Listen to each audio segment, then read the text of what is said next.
What's going on, wrestling fanatics? Welcome back to the channel. Crown Jewel just went down, and let me tell you, this might be the shakeup WWE desperately needed. Champions collided, legends clashed, and careers hung in the balance.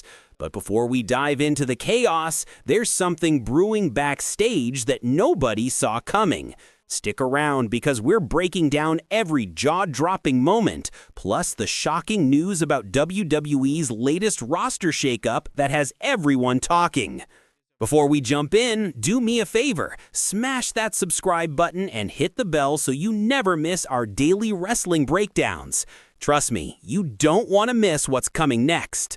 Now, let's get into it. Let's talk about something that had everyone in their feelings. Cena versus AJ Styles. This wasn't just a match, it was a masterclass in respect. These two legends of the squared circle put on a clinic that had people genuinely asking, should this have been Cena's final match? Here's what made this special. Cena and Styles didn't just wrestle, they honored an entire generation of superstars. John pulled out move after move, the skull-crushing finale, Walls of Jericho, Sister Abigail, the Accolade, Randy Orton's devastating RKO and vintage DDT, Big Show's Chokeslam, and even The Undertaker's Tombstone piledriver. He attempted Rey Mysterio's 619, the pedigree, and Orton's punt kick, but came up short on those. AJ wasn't holding back either. He delivered Samoa Joe's Coquina Clutch, Kazarian's Fade to Black, Christopher Daniels' Angel's Wings, and Sting's Scorpion Death Drop. Every move was a love letter to their respective journeys. But wait, there's more to this story. Before the match even started, John pulled a class act move that caught AJ completely off guard. He had ring announcer Alicia Taylor read a tribute acknowledging Styles as the phenomenal face of TNA and the ace of Bullet Club. You could see it on AJ's face, pure surprise. The note even joked about AJ having one more chance to beat up John Cena. Beautiful moment. After an intense back and forth that felt like 2005 all over again, Cena countered a crossbody into a tombstone, followed by an attitude adjustment for the victory. Match of the Year candidate? Absolutely. These two showed why they're icons, and with Cena retiring at the end of 2025 and Styles leaving in 2026, this felt like a proper farewell between warriors. Now, here's where things get absolutely wild. Bronson Reed just did what only one other person has done in 5 years. He pinned Roman Reigns.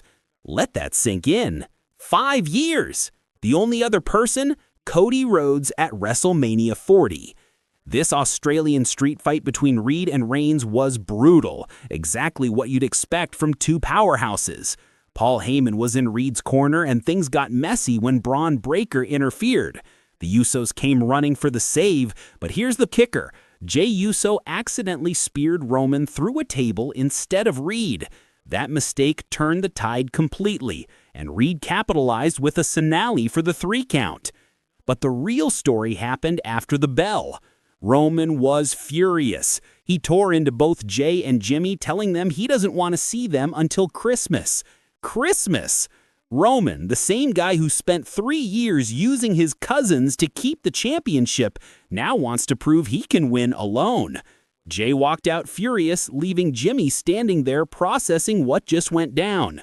Later in the show, Paul Heyman sat down with Bronson Reed and Bron Breakker, calling them the future of WWE.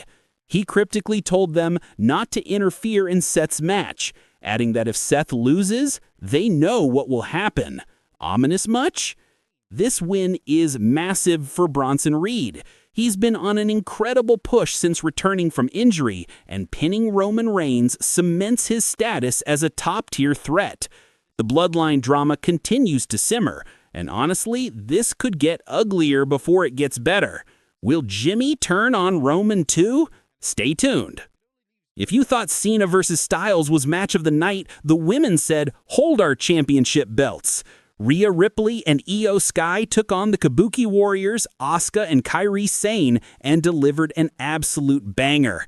These four could have coasted on reputation alone and still delivered gold, but instead they went all out. This was a showcase of why Raw's women's division is stacked to the ceiling. The pace was relentless, the chemistry undeniable, and every near fall had you on the edge of your seat. The finish was chef's kiss. Rhea hit a riptide on Kairi Sane, then tagged in Io, who soared through the air with a moonsault for the pin. Beautiful teamwork. And here's the thing. Rhea was wrestling in her hometown of Perth, but she let Io get the win. That's paying it forward after everything Asuka and Kairi put her through recently. The question now, what's next for these two? They could challenge for the Women's Championship again, but there's another intriguing possibility. The WWE Women's Tag Team Championship. Imagine Rhea and Io versus Charlotte Flair and Alexa Bliss. That could inject serious life into a division that desperately needs it. Oh, and before this match, we saw the Women's Crown Jewel Championship bout. Liv Morgan defended against Tiffany Stratton in a match that honestly deserved more time. They only got about 10 minutes, which felt like management shortchanged them. After Tiffany missed a moonsault, Liv capitalized with her own to secure the win. Her fourth title in just 8 months. Both women are incredibly talented. They just needed more time to tell their story. Main event time. Seth Rollins versus Cody Rhodes for the Men's Crown Jewel Championship. Cody was looking for back-to-back Crown Jewel wins, while Seth wanted that elusive, decisive victory over the American Nightmare, something that's escaped him since Cody returned in 2022. Seth came to prove a point, and boy did he do it. 2 curb stomps, including one from the top rope, and we had a new champ. Seth Rollins is your 2025 Crown Jewel champion, and he made sure everyone knew it. After receiving his championship belt, Seth launched into a tirade against his critics, proclaiming himself the greatest wrestler ever. Bold words. Liv Morgan joined him in the ring, and they posed with their respective championships as Crown Jewel closed out. But here's where it gets interesting. Seth's been dealing with tension from Paul Heyman, Bron Breakker, and Bronson Reed. Heyman's pre-match comments hinted that Seth was in trouble if he lost. Now that Seth won, what happens next? Does this mean the friction disappears, or is this just delaying an inevitable explosion? We might have to wait until the Royal Rumble for answers. Which brings us to an ongoing problem. Crown Jewel was exactly what WWE needed after the disaster that was WrestlePalooza, a show so bad that ESPN gave it a C grade. Yes, ESPN criticized a show they're paying for, which tells you everything you need to know. Crown Jewel was different. Every match stood out for either great work, compelling storylines, or both.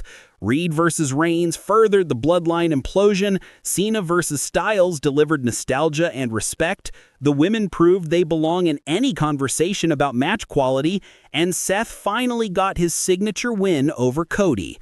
But let's keep it real. It wasn't perfect. The commercials during a premium live event? Exhausting. Fans don't tune in to watch ad after ad. We want wrestling, not glorified Raw episodes with constant backstage segments of wrestlers entering the arena. Then there's the finisher problem. WWE continues devaluing finishing moves by requiring wrestlers to hit 3 or 4 of them just to get a 2 count. Cody hit a super crossroads off the top rope and only got a near fall. While Cena and AJ's finisher tributes were exceptions, honoring other superstars, this trend is getting out of hand.